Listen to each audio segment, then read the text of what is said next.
ვიყვებით იმ ადამიანებზე, რომლებმაც გმირობების ჩადენა მოახერხეს. ზოგმა საკუთარი სიცოცხლის ფასად, ზოგი გადარჩა. იმიტომ რომ კარგი მაგალითები შევქმნათ სხვებისთვის და მაშინ როდესაც სულ ნეგატივზეა საუბარი, ვანახოთ, რომ ესეც არ არის მარტო ერთმანეთს არ ვლანძღოთ, მარტო ერთმანეთს ვერ ჭით. სიკეთეც არსებობს ამ ქვეყანაში. ამის ჩვენება გვინდა დღეს და თქვენი შვილი არის ამის ნათელი მაგალითი, მაგრამ ახლა ამბავი მინდა უფრო კარგად თქვენ მომიყვეთ, რა იცით მისი გმირობის შესახებ. ოდო უფრო მოუხდებოდა ამ სტუდიას. მაგრამ მე შევეცდები, რომ ისე გესაუბროთ, რომ როგორც ოთოს მოეწონებოდა. უბრალოდ წარსულ დროში არ ვლაპარაკობ არასოდეს ჩემ შვილზე. ოთო აქ არის ამ სტუდიაში, ღრმად ვარ დარწმუნებული და ძალიან უხარია, რომ თქვენთან მოვიდა თავისი პოეზიით. მოგიყვებით. მართალია რთულია, მაგრამ მე შევეცდები მოკლედ კონკრეტულად, როგორც თქვენ ბრძანეთ, გოგონა, რომელიც 2014-ში მოხდა ეს ამბავი.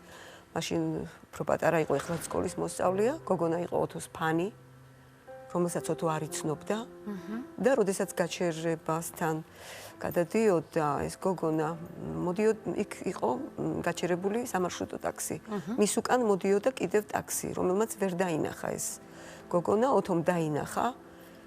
ოთო სპორტსმენი იყო, ძირითადად ძლიერი და ეგონა რომ უკან გადმოხდებოდა, მაგრამ ძღოლს აერია მუხრუჭი და გაზი. ანუ იმის მაგიე რომ ანუ ოთო გაიქცა იმისთვის ხელი კრა გოგონას. აჰა. და თვითონ ეგონა რომ გადმოხდებოდა. გავიგე. და მუხრუჭი და გაზი აერიამ ძღოლს გაზს დააჭირა ფეხი მუხრუჭის მაგერეს ბიჭი 20 წლის იყო. არის. ეს ბიჭი დაკავებულია? ეს გოგო ანუ ოთოსთან შესახვედრად მიდიოდა თუ ეს რატო? კი ბატონო, ვერავინ ვერ ბედავდა ჩემთვის რო ეთქვათ.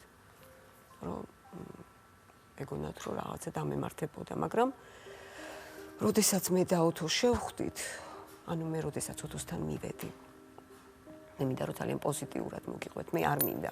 მე არ ვარ ის დედა, რომელსაც შვილი საგლო ვიყავს. ჩემი შვილი უნდა იამაყოს მთელმა საქართველოს და მეც ამაყი ვარ. იმიტომ რომ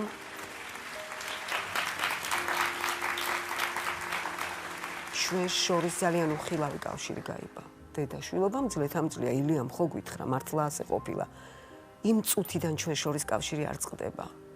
და მე ერთი რამის თქმა მინდა, მე ვიცი რომ თქვენ გადაცემას არა მარტო საქართველოს ძალიან ბევრ განუყურებენ. მე მინდა რომ ეს თქვა და ეს დარჩეს თქვენს ისტორიაში, თქვენი გადაცემის ისტორიაში. მე ვარ ყველაზე ბედნიერი დედა მთელ დუნიაზე, იმიტომ რომ ვარ ოთო გურგენიშვილის დედა. როდესაც ეს ამბავი მოხდა, მაშინ ვარ დაიცვალა, თქვენ თქვით რომ მე მივედი ოთოსთან, ანუ მან ჯერ კიდევ ცოტა არ გამაგი, მაშინვე მოხდა, მე არ მიყვარს ხოლმე ეს, მაგრამ უნდა დეტალებში მოვყვეთ. მე ოთო მორგში ვნახე, რა თქმა უნდა ვიცახოდი, არა, ეს არ იქნება ჩემი შვილი, მაგრამ როდესაც მე მიყვანეს, მაშინაც ძალიან ლამაზი იყო. მე მშვენიერი შვილი მყავს, მინდა ეს აღვნიშნო და ავითვალით არ ინახოდა გვაქვს ქართველებს ეს გამონათქვამი. და იმ წუთიდან გაიბა, დღემდე, აი ამ წუთშიც, რომ მოვიდეს სათითაოდ მთელი ქვეყნიდან, სათითაო ადამიანი და მითხრას, თქვენი შვილი აღარ არის და გარდაიცვალა, მე არც ერთს არ დაუჯერებ, იმიტომ რომ ჩემი შვილი ცოცხალია და როდესაც ავდივარ და ერთი რაღაც მინდოდა მე თქვა, როდესაც ოთო აპირებდა თქვენთან მოსვლას, და მეუბნეოდა ნანუკა ხო საალერსო სახელია, ქალბატონობით არ მივმართო არა? მე თქვენ არ მოგმართავთ ქალბატონობით, ნანუკათი მოგმართავთ და როდესაც ავდივარ ოთოს საბრძანებელში, მე სასაფლაოს არ ვეძახი ნამდვილად, ავდივარ წიგნით, ავდივარ ოთოს ყავის თერმოსით და ვკითხულობ ლექსებს. და ყველას ისე უკვირს, მაგრამ მე ღრმად ვარ დარწმუნებული და თქვენც დამემოწმებით, რომ ჩემი შვილი საგლოვი და სატირელი ნამდვილად არ არის. არა, არ არის, რა თქმა უნდა, არ არის. მაგრამ თქვენ რასაც ახლა საუბრობთ, ძალიან გიპოვიათ ძალა სადღაც რა, აი ოთო, თვითონ ოთო. მე როდესაც მარტო დავრჩი, როდესაც ის მე საერთოდ როგორც ვთქვი, მარტოც გაზარდეთ. მარტო გავზარდე 9 თვიდან. 9 თვის იყო ოთო იქიდან მარტო. მამა გარდაიცვალა. არა, მამა ყავს ბიოლოგიური მამა, მოსკოვში ცხოვრობს. ჩვენ ერთად არ გვიცხოვრია რაღაც. და როდესაც დავრჩი მარტო, მეორე დღიდანვე, როდესაც ოთო ავაბრძანეთ თავის საბრძანებელში და დავბრუნდი სახლში, იმ წუთიდან ოთო არ მტოვებს. შეიძლება საოცარია, ჩვენს საოცარი დედაშვილობა გქონდა. ჭიქა ყავაზე შეგვეძლო რომ დღესასწაული მოგვეწყო. და მე მინდა ყველა დედას უთხრა, რომ შეეცადონ, რომ კარგი დედაშვილობა გქონდეთ, რაც არ უნდა პრობლემა იყოს, ჩვენ პრობლემა არ გქონია. ოთო იყო, არ ვიცი.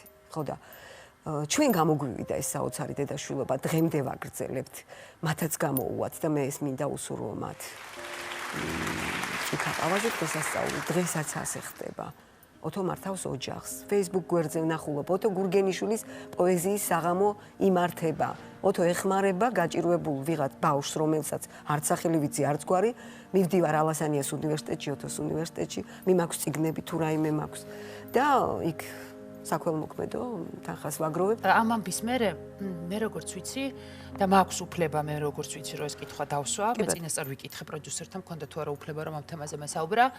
თქვენი იმედის არსებობის შესახებ გაიგეთ თუ არ ვიცი, ანუ გაიგეთ ამბავი იმის შესახებ, რომ 4 შვილი ყავს. ვიცოდი, უნდა ყოლოდა. უნდა ყოლოდა. უნდა ყოლოდა. კი, რა თქმა უნდა, გაქვთ უფლება, იურიდიულად არ ვართ ბოლომდე მისული, თანაც მიზეზი ხომ გვინდა რომ ბავშვთან ერთად მოვიდეთ თქვენ გადაცემაში შემდგომ. აუცილებლად. და დღეს ამას დავტოვებ ასე, ბოლომდე გავალთ. მაგრამ ამბავი მინდა, ესე იგი, მართლა რაღაცნაირი ამბავია და ანუ თქვენ ახლა 4 შვილთან კონტაქტობთ.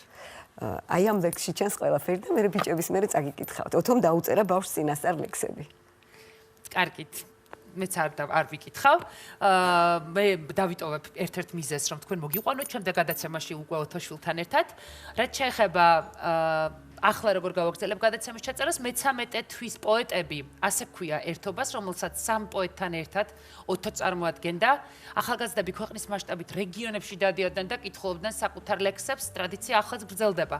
უბრალოდ ერთი სკამი მუდმივად ცარიელია. წუხვარემ ჩემი Facebook-ელი მეგობრის თხოვნა ამ ფორმით შევასრულე, მაგრამ შევასრულე და ახლა მისი მეგობრები პოეტები გურამ ლაცაბიძე, ამირან ჯანჯღავა და ბაჩო ზაქაიძე. აიკითხავენ ლექსებს ნანუკაშოუში და 400 მოხდება. მიყვარხარ სიცილიური აქცენტით. ვენეციაში რომ საერნუდით, ჯანკო ბარონის ფუნჯით მოგხადე. სიცილიანი მხატვრის პალიტრით ტუჩებს კოცონის სალი მოგხადე. ვიწრო ქუჩების ჯებირთა ხაზი, გამოეკიდა ნავებს, სუიარებს, თოლიან ფრთები გაშალანაზი, მენიჩფეცაში ნიჩფიც რეალებს. დალალ მერების მწველი იერა, შენით ფეთქავი სულის კვალი. რომში ნაპოვნი გრძნობა კი არა შენი სიცოცხლე ჩემი ხალია. იტალიური სულის დასაბამს, ვენეციური ამბორი ჰქვია. ჩვენი ცხოვრების გავლენ ნასახლარს თვალს ვერ უსწორებს პრინციპოს ტყვია. 15 ცენტი ფრანცო ფერდინანდ. ასდეგით მკვდრეთით გვაკურთხეთ წყვილად. 19 ცენტი დიდო მეუფევ. მე მომიტევეთ ვიყვარებ თხილად. რომის ხედებით ყვებოდი ღამით. ტუჩებს ლაჟვადად წვავდა პომადა. ტანგოც ვიცეკვეთ ფიქრებში წამიც მანას ჩამოჩატრფობდი სონატა. იტალიური მაკმანი გეცვა. კერდით მითმობდი ლოყას მიწიერს. შენი ტუჩები ამბორად მეცვა, უშენოდ ჩაიც ფილტვებს მიცირებს. მადრიდში გათენდა, კაფეში შევდივარ, უყიდებ ყალიონს. ფილტვებში ნახშირით უხდები ალიონს. ხალხი კი არ ჩანს, არ ჩანან ჩიტები. მხოლოდ მუსიკოსი ქვაფენილს მიკრული. ქუჩური ჰანგებით, ნაშოვნი გროშებით, ნაყიდი არაყი ზაფხულის ქოშებით, ბარმენს ვეკითხები. დრო არის? ჯერ არა. მას როდის? ჯერ არა. რომ დაგვიანდეს? დრო ითმენს, თქვენ არა. იგლუთ ჩამოვარდა ღამის სიჩუმე და აფექტის საათი დამდგარა კაფეში. მე კი მადრიდული დილავი ჩუქე და ქარიზმა გავახვიე რითმების ნამქერში. ჩამოკრა საცს, დაიწყო პარადი. აი ამოძრავდა ქუჩებში მასა. მე კი კაპუჩინო ძირამდის დავცალე როგორც მუსიკოსის უგროშო კასა. გათენდა მადრიდში, გათენდა რახანია. ქუჩაში მაესტრო გიტარას არტოვებს. ბარმენს შეუკვეთე მადრიდის ლაზანია. აკორდი ურტყამდა რიტმიან პანტომებს. მე მორჩი ლაზანიას. ანგარიშს მოვითხოვ, გარეთ ვიყურები მაესტრო მოგვითხრობს. მომრავლდა გროშები, მომრავლდა ხალხი. Maestros ritmებში ერთვება ბახი. Llegan céntimos, llegan gente, el ritmo de maestro cambia la mente, dadumda guitarra, surs solidarius. Barmeni მეძახის, muchacho, adios. გულია იყო ავტორი, როცა არ ყოფნის სიტყვები. წიგნიერებას იბრალებ და აღარ გრჩება მარაგი ფრაზების. ლექს კი არტოვებ ბრძნულ აზრებს შეეკითხები, თაროს შეწყობილ იგავებს გადაშლი და გაფანატებს. როცა მოიწყენ აიღებ რევოლვერს სავსე ვაზნით და სავსედ დარჩენილ სიგარეტს ღერი-ღერ უშვებ ფილტვებში. ცაში დაეძებ რაიმეს ან ვინმეს, ამ დროს გაწვიმდა. და გულიც ერთხელ მინაწერს დატოვებს ალბათ იმ წლებში. გინდა იარო ეულმა არავის სანდო გზაკვალი. აიღო ერთი გეზი და შემოიარო მსოფლიო. მსოფლიოც გადარეულა და თითქოს ხიზძირ ნაყარი ხილი ხარისე შეგზიზღდა ჰავა 7 და ნოტიო. ჩართავ ძველის ძველ რადიოს და თითქოს გიჭირს მომართვა. იმ სიხშირეზე სადაც შენ მუდამ უსმენდი ბეთჰოვენს და ღმერთმა რომ გაპატიოს ალბათ იტყოდი რომ ახლა ყველა ის ცოდვა შეგაშრეს ყოველ ღამეს რომ ღმერთს ტოვებ. თითქოს რაიმე გეთქმოდეს, თითქოს შეგეძლოს რაიმე. ისე ხრიალებ თვალებით რომ დედამიწაც დაიბნა. თუმცა ძნელია ესოდენ საკუთარ თავთან ყაიმი და გრჩება განაწვალები შემორჩენილი ყაიდა და დაიძახებ ვაიდა აღარ იქნება საშველი. დაუფიქრდები ცხოვრებას რომელმაც დიდხანს გაწამა. შენი დრო უკვე გავიდა და შენ დროს ეთამაშები. ხო და ცა შეგაყოვნებდა რომ არსებობდეს სხვა ძალა. იმ ხასიათის მომრევი რომ გაწვალებს და გერევა და დააბიჯებ ყოველღამ სხვადასხვა ტერიტორიას.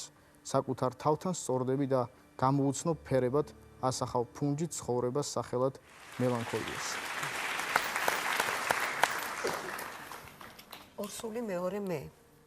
ღამის ტრამვაით მგზავრობდით, მიჩქმალულ ნისლებს უზვერავდით. შენს გამობურცულ მუცლისთვის პაწია წინდებს ვკერავდით. შენი ტუჩები ეულად, პაწიას ნანას უმღერდა. ჩვენი პატარა სყურებით შენ ტურფა მღერას უსმენდა. იცი, თვარია ღამეშიც როგორი ნაზი ტანი გაქვს. მარმარილოსგან შეკერილს მოგგავს, კიაროს ხალიფას. ბაქანის გუგულს აღყვება ჩემი შფოთების ღრიალი. რადგან შენს მუცელს აღმოხდა მოუსვენრობით წრიალი.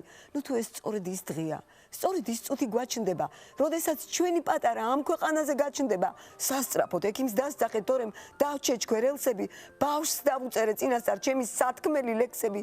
მოვარდა, ოფლით ნაკაზმი, თეთრი ხალათის ამარა. შენს წამწამფეთქავ მუცელზე, მორთო ვარდების კამარა. მერმე მეც აზრმა გამზარა, ხალათიანი არსება. თურმე ექიმი კი არა, ღმერთის არის მსგავსება. თურმე ჩემს ნაჯღაბს კითხულობს თავად უფალი ზეცაში.